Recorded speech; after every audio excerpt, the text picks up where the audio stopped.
이번 시간에는 레그의 개념에 대해서 알아보도록 하겠습니다. 레그는 디파이 앱을 만드는데 가장 핵심적인 개념이고요. 레그를 잘 활용을 하면 굉장히 효과적인 인공지능 앱을 개발할 수가 있습니다. 이번 시간에 공부할 거는 레그의 개념에 대해서 알아보고 레그를 효율적으로 지식을 효율적으로 만들기 위한 텍스트 전처리와 검색 설정에 대해서 학습하도록 하겠습니다. 레그란 무엇인가? 레그는 인공지능 에이전트에서 활용하는 메커니즘이에요. 그러니까 사내 지식을 예를 들어서 어떤 파일 같은 거를 지식화하고 지식화된 것을 LLM을 통해서 사용자에게 서비스하는 이런 메커니즘입니다. 이 지식화된 거를 왜 LLM에게 물어보지 않고 지식화된 이 사내 지식을 지식화시켜서 LLM에게 물어보냐라고 하면 이것은 정답이잖아요. 내가 가지고 있는 정답, 내가 가지고 있는 데이터,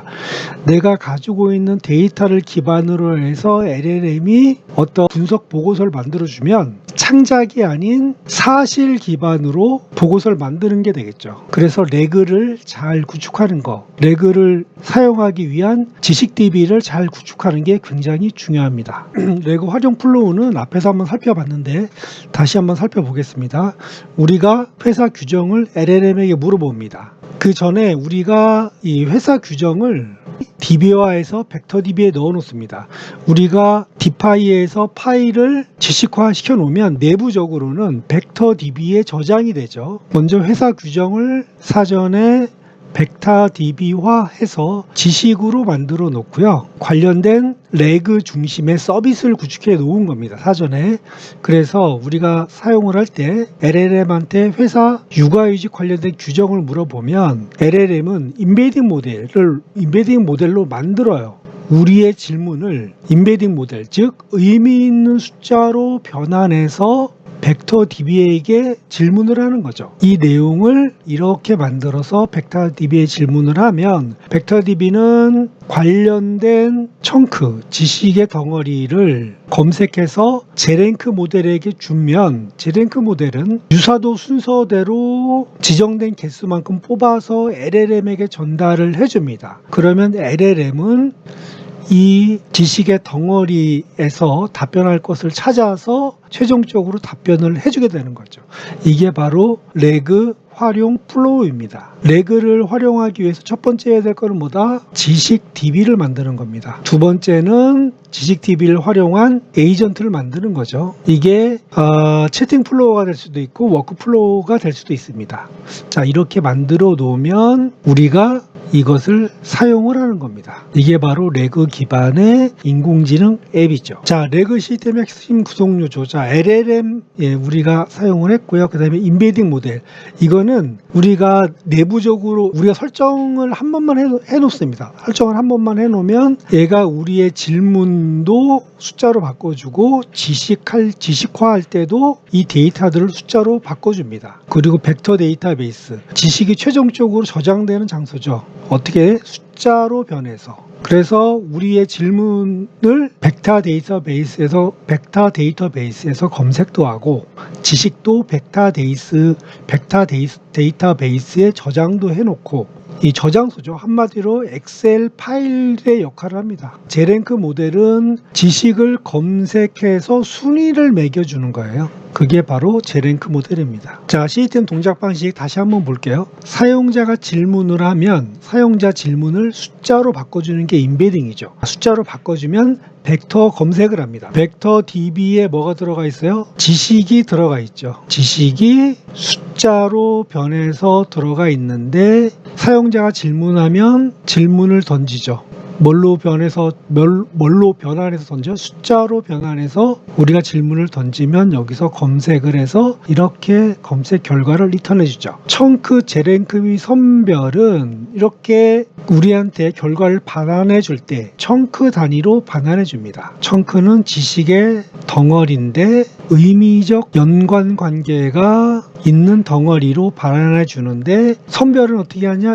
제랭크 모델로 선별을 합니다. 모델로 순위를 매기는 거죠. 그래서 이 순위를 가지고 LLM이 최종 답변을 생성해주는 메커니즘으로 동작을 합니다. 자, 청크 설정한다. 청크 설정이 화면 잠깐 한번 보고 갈까요? 화면을 보면 이렇게 지식을 만들잖아요.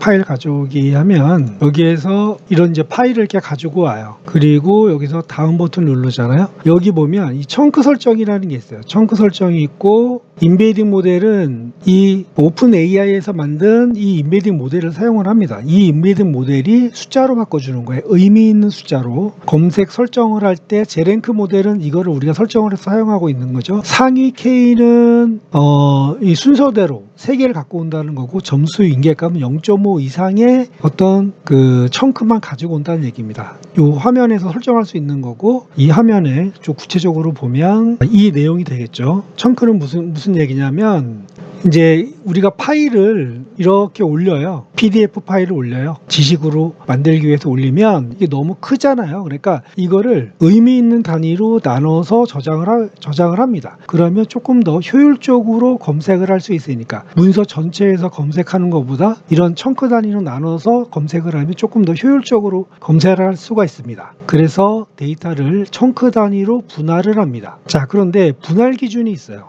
분할 기준이 있는데 어떤 게 분할 기준이냐면 이걸로 분할을 합니다. 그러니까 문서에 이렇게 그 엔터가 2번 들어가 있으면 이걸로 분할을 하는데 이게 없으면 이 최대 청크 길이로 분할을 합니다.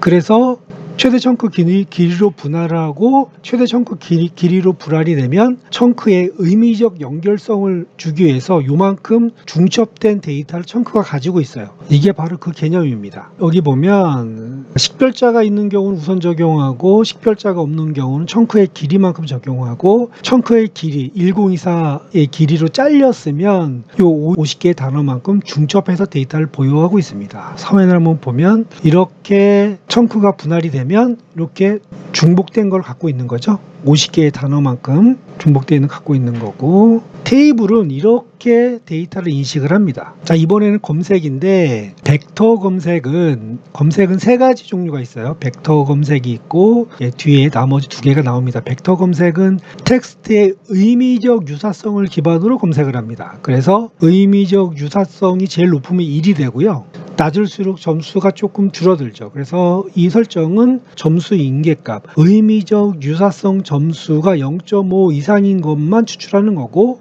그것 중에서 가장 점수 높은 거 3개만 추출한다는 내용입니다. 이게 바로 벡터 검색이고요. 전체 텍스트 검색은 의미적 유사성이 아닌 키워드가 일치하는 걸 검색하는 거예요. 그래서 얘도 제랭크 모델을 사용을 하는 거고 똑같이 점수 인계값이랑 상위 K로 설정할 수가 있습니다. 그 다음에 디파이에서 권장하는 건 하이브리드 검색이에요. 2개의 장점을 결합했다. 그래서 의미적 유사성이랑 키워드의 일치성 2개를 가지고 하는데 가중 점수는 뭐냐면 어떤 것을 더 점수를 높일 것인지 의미적 유사성에 가중치를 둘 것인지 키워드 일치에 가중치를 더 둘 것인지 결정하는 거예요. 여기서는 이제 제랭크 모델을 사용하도록 설정을 했죠. 여기에 보면 상위 K랑 점수 인계값 똑같이 들어가 있고요. 자, 그래서 하이브리드 검색 설정을 하면 조금 더 장점을 가지고 와서 쓸 수 있다. 이 내용입니다. 상위 K랑 점수 인계값 아까 설명드렸죠. 상위 K는 가장 높은 점수 몇 개를 갖고 올 것인지 그리고 점수 인계값은 그 검색 설정 중에 검색 기법 중에 기법을 적용했을 때 가장 검색 일치성이 높은 거의 점수 그러니까 내가 0.6점 이상만 가져오겠다라고 하면 점수 인계값을 0.6으로 설정하면 0.6점 이상인 것만 가져오겠다고 이렇게 설정하는 겁니다. 자, 그러면 파일을 올려놓고 한번 볼까요? 이 파일은 원본이 이제 이건데 너무 크니까 테스트를 위해서 몇 개만 일부만 잘랐어요. 그래서 이거고요. 이 데이터고 이 데이터를 보면 이렇게 서술형 문장으로 되어 있고 뒷부분에 이렇게 표가 하나 들어가 있죠. 이 내용이고 이것을 청크 단위로 자르면 이렇게 되는 겁니다. 어떤 거는 의미적 유사성으로 잘린 세그먼트 식별자에 의해서 잘린 것도 있고요. 어떤 거는 세그먼트 식별자가 없었기 때문에 그냥 맥스 길이로 자른 것도 있어요. 보면 이렇게 중첩이 됐죠. 근데 얘는 세그먼트로 잘린 거잖아요. 그러니까 얘는 중첩이 안 돼요. 얘는 중첩이 안 됐죠. 그래서 가장 안 좋은 경우가 이렇게 자르는 거예요. 최대 청크 길이로 자르는 겁니다. 그러니까 너무 길어지니까 그냥 의미고 뭐고 그냥 1024 길이로 무조건 잘라버리는 겁니다.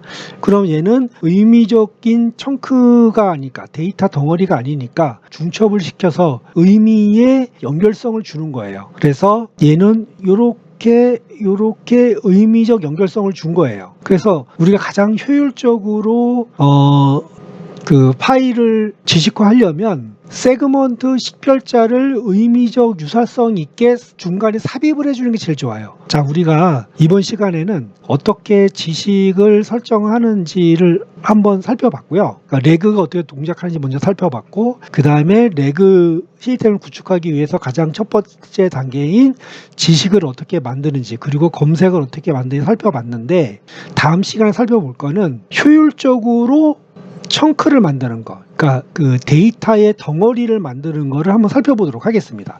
이렇게 데이터가 잘리면 효율적으로 검색을 못합니다. 우리가 표 어떻게 잘렸나 볼까요? 이렇게 잘렸어요. 표 이렇게 잘리고 여기도 보면 중첩이 됐습니다. 중첩이 기초연구 이렇게 잘렸죠. 기초연구 이렇게 중첩이 돼버렸어요. 그러니까 얘는 의미적으로 아무런 연관이 없이 그냥 데이터를 확 잘라버렸는데, 가장 좋은 게 뭐다? 의미적으로 유사한 놈들끼리 데이터를 잘라서 데이터 덩어리를 나눈 거예요.